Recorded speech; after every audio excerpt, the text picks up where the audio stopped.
मर्द ज़न बच्चे और बच्चियाँ भी सभी इल्म हासिल करो, इल्म हासिल करो।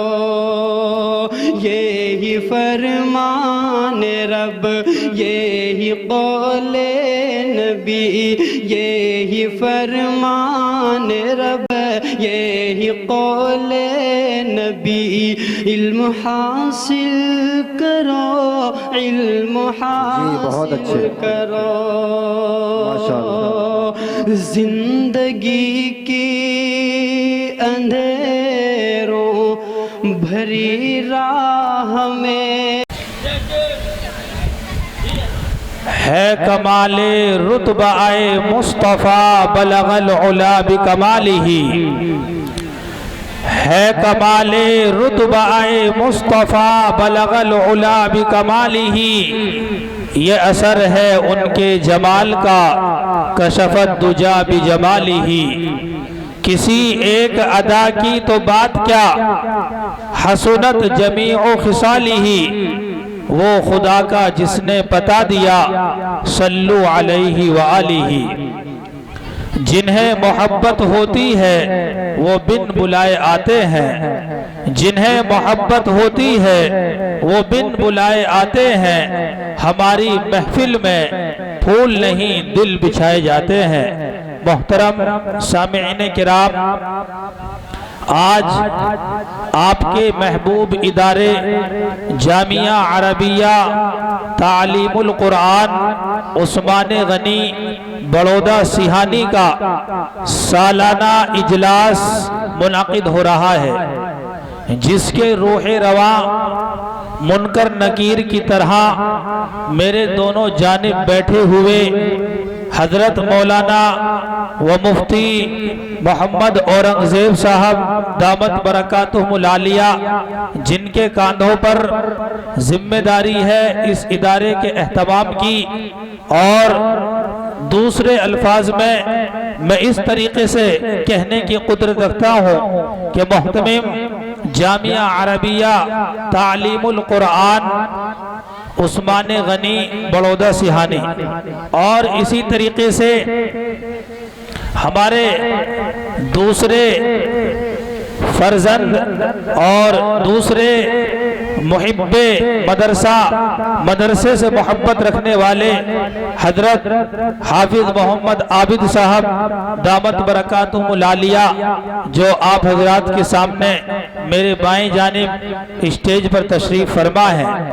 और इसी तरीके से इस महफिल के अंदर और इस मजलिस को मुनाकिद करने के लिए बड़ौदा सिहानी के जितने भी इंतजामिया हजरात हैं, कमेटी के अफराद हैं या मदरसे के अंदर पढ़ाने वाले असातिज़ाए किराम हैं, इन सब ने मेहनत और कोशिश करके आज का ये मुबारक वक्त और ये मुबारक दिन, ये मुबारक शब और ये मुबारक साथ आप हजरात के दरमियान इन्होंने इसको कामयाब बनाने की कोशिश की। वो इसलिए ताकि उलमाए किराम तशरीफ लाएं और आकर के अपनी कीमती नसीहतें आज हमारे सामने रखें। मुल्क के अंदर, दुनिया के अंदर आज क्या हो रहा है हमें मालूम नहीं है। हम तो सुबह को उठे और शाम को सो गए, दिन में अपने कारोबार के अंदर मसरूफ रहे।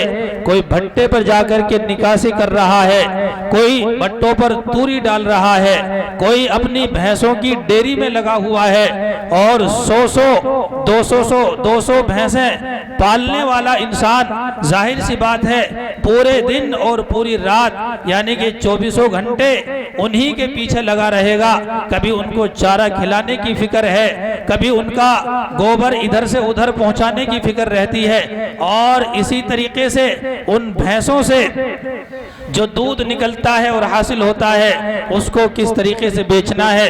हर एक आदमी किसी न किसी जिम्मेदारी के अंदर मसरूफ है, लगा हुआ है और वो अपनी जिम्मेदारी को अदा कर रहा है, अपने काम में उलझन में लगा हुआ है, अपने काम को बखूबी अंजाम दे रहा है। दुनिया के अंदर इस्लाम के पीछे इस्लाम के दुश्मनों ने इस्लाम को मिटाने के लिए क्या क्या साजिशें रची हैं और रच रहे हैं, किस तरीके से दुनिया के अंदर से इस्लाम को खत्म कर दिया जाए, लिहाजा ये हमें और आपको मालूम नहीं, क्योंकि हम तो अपने कारोबार में लगे हुए हैं।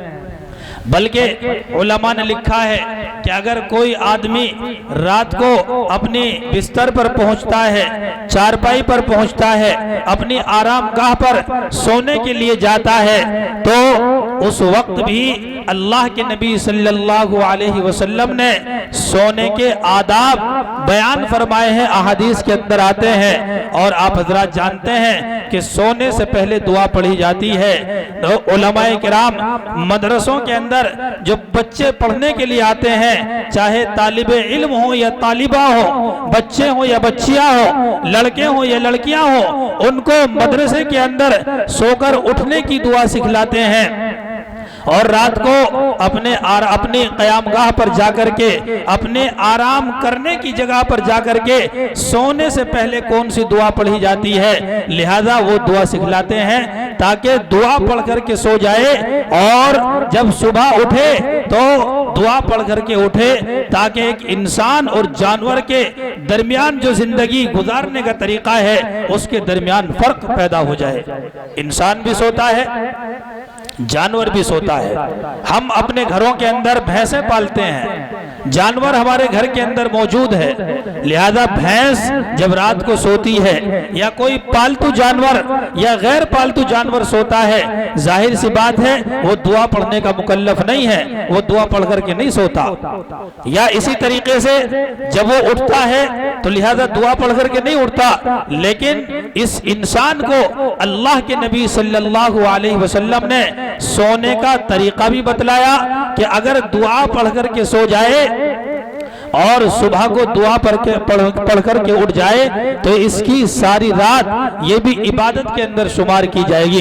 लेकिन आज के दौर में अगर देखा जाए तो जो बच्चे मदरसे के अंदर पढ़ने के लिए आते हैं तो उनको तो मालूम होगा कि सोने की दुआ क्या है या उठने की दुआ क्या है, लेकिन जो आम तौर पर सिर्फ कारोबार के अंदर लगे हुए हैं, सुबह भी शाम भी उनके दिमाग और जहन के अंदर सिर्फ कारोबार की उलझन रहती है, लिहाजा उनकी हालत वही है जो एक जानवर की होती है। न सोते वक्त सोने की दुआ का उनको पता है, अगर याद भी है तो लिहाजा सोते वक्त याद नहीं रहती, पढ़ने की तौफीक उनको नहीं होती। और जब सुबह उठते हैं तो जैसे एक जानवर, एक गधा उठ करके अपना चलना फिरना शुरू कर देता है, तो ये इंसान, ये मुसलमान भी बगैर दुआ के उठ करके एक जानवर की तरह, एक गधे की तरह अपने कारोबार को शुरू कर देता है, अपने काम की धुन में लग जाता है। जबकि होना तो ये चाहिए कि फजर की अजान के वक्त दुआ पढ़ करके उठे और फिर अल्लाह तबारक व तआला से लो लगाए, मस्जिद की तरफ लपके, मस्जिद की तरफ दौड़े, फजर की नमाज अदा करे। लेकिन आदमी आज के दौर में खास तौर से हर गांव के अंदर, और शहरों का तो माहौल ही ये है, अब गांवों के अंदर भी ये चीजें गांवों के अंदर भी असर करती जा रही हैं कि आम तौर पर नौजवानों का माहौल सुबह में 8 बजे 9 बजे उठने का बन गया है। भाई गलत तो नहीं कह रहा मैं? इसकी वजह क्या है? रात को 12 बजे तक, 1 बजे तक, 2 बजे तक, 3 बजे तक, देखो ये 3 बच्चे सामने बैठे हुए मोबाइल में अब भी लगे हुए हैं, वीडियो बना रहे हैं, जबकि दीनी महफिल के अंदर मौजूद है। और इन्हें यह भी पता है कि तुम्हारे हाथ में जो मोबाइल है, इन सब का बाप तुम्हारे सामने लगा हुआ है कैमरा, और ये साकिब पवार साहब इस काम को बखूबी अंजाम दे रहे हैं। तो मैं ये अर्ज कर रहा था कि रात को 2-2 बजे तक हमारे नौजवान बच्चे मोबाइल के अंदर लगे हुए रहते हैं। कोई फेसबुक चला रहा है, कोई व्हाट्सएप में लगा हुआ है, और इसी तरीके से कोई यूट्यूब पर प्रोग्रामों को देख रहा है, जिसका नतीजा ये होता है कि 2:30 बजे या 3 बजे रोजाना वो सोता है। तो बताइए वो सुबह सवेरे कैसे उठ सकता है? नहीं उठ सकता। ये तो कभी इत्तिफाक होता है कि जिंदगी में हफ्ते में 2 हफ्ते में महीने 2 महीने में रात को जागने का वाकया पेश आया, रात को 2 बजे या 2:30 बजे सो गया, लेकिन फिर भी सुबह को सवेरे उठ जाएगा। लेकिन जिस इंसान की आदत ही ये बन चुकी हो कि रात को 2 बजे सोए, 3 बजे सोए, यकीनन शाहिद बरनी आज इस बड़ौदे के जामिया अरबिया तालीमुल कुरान के स्टेज से कहना चाहता है, लिहाजा एक दिन वो उठ सकता है, 2 दिन उठ सकता है, 3 दिन उठ सकता है, यकीनन चौथे दिन उसका जिस्म उसका साथ नहीं देगा और वो उठने की ताकत नहीं रखेगा। जब वक्त पर सोएगा तभी तो वक्त पर उठेगा।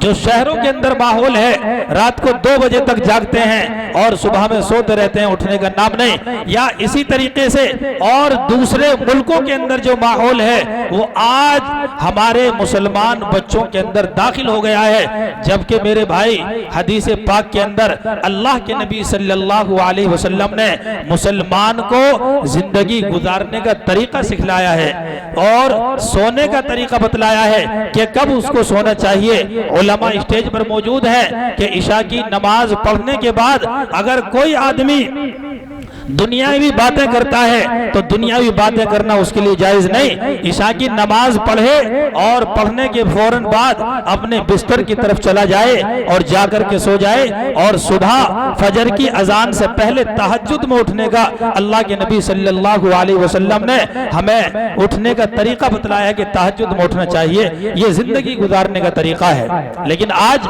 हमने अल्लाह के नबी सल्लल्लाहु अलैहि वसल्लम के हुक्मों को, आपकी सुन्नतों को, अल्लाह ने कुरान के अंदर जो हुक्म दिया है उसे पसे पुष्ट डाल दिया है। हमारी जिंदगी के अंदर एक भी इस्लाम का तरीका नजर नहीं आता है। अल्लाह के नबी ने फरमाया कि अपने चेहरों पर दाढ़ी रखो, लेकिन मुसलमानों के अंदर दाढ़ी नजर नहीं आती।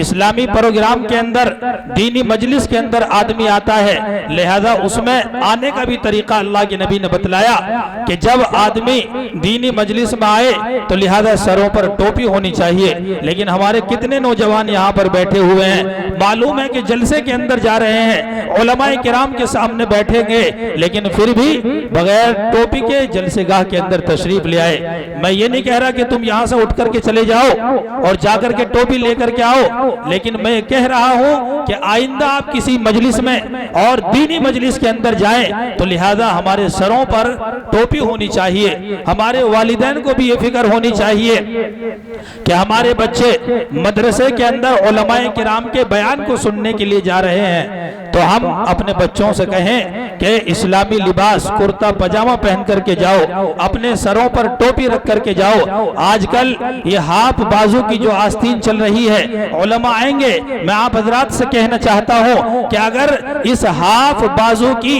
जिसमें ये बाँव नजर आती है इसको पहन करके आदमी नमाज पढ़ता है तो उलमा ने लिखा है कि इसको पहन करके नमाज पढ़ना मकरू है, मकरू है, मकरू है।